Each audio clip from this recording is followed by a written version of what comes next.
So I want to start with the tone of this. I feel like is the closest to what we originally saw with what Cameron brought us. Was that something you had talked about or tried to do following after all the sequels? That might be a chicken and egg thing. I think I like these movies so much because I like that tone. Yeah. And so it's maybe a little close to what I would normally do. Some people said, "Oh, well, this is so different from Deadpool," and Deadpool is very funny. I'm not a comedic director, but I appreciate comedy.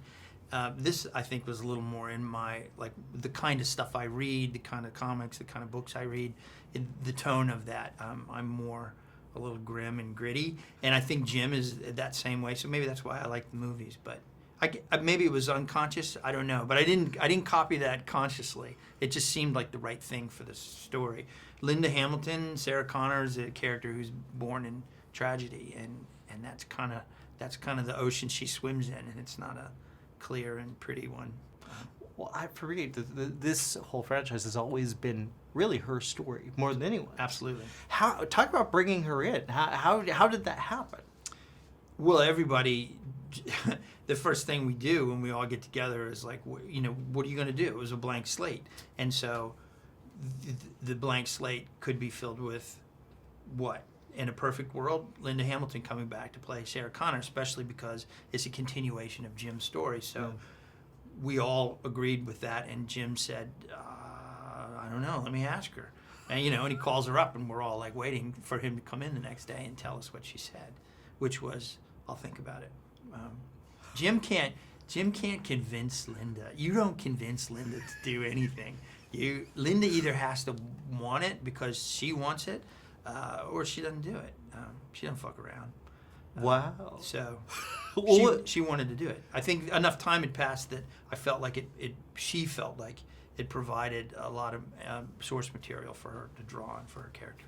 Well, I was going to say, if you had made this film even 10 years ago, I don't think it would have had the... You couldn't make it. No, yeah. You couldn't. Not with her plot and not with T-800's plot either, because Agreed. You need a certain amount of time for that seed to grow based on what happened. I think this is the perfect amount of time, even though nobody was planning it, this was the perfect amount of time for this particular story to be told.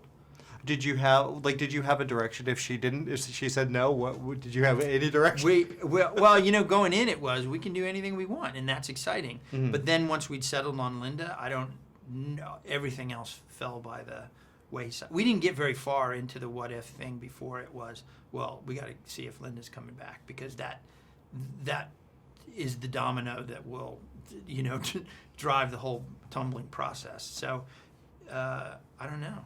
I might have quit. If Linda said no, I might have said, fuck it. I don't want to do it. It was so important to me that she come back. Well, there would be no Sarah Connor in the story. That's for sure.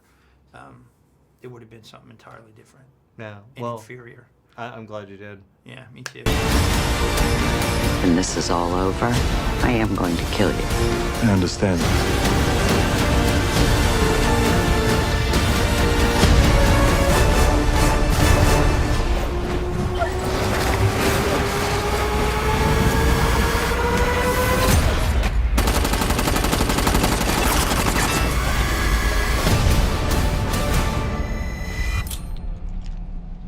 I'll be back.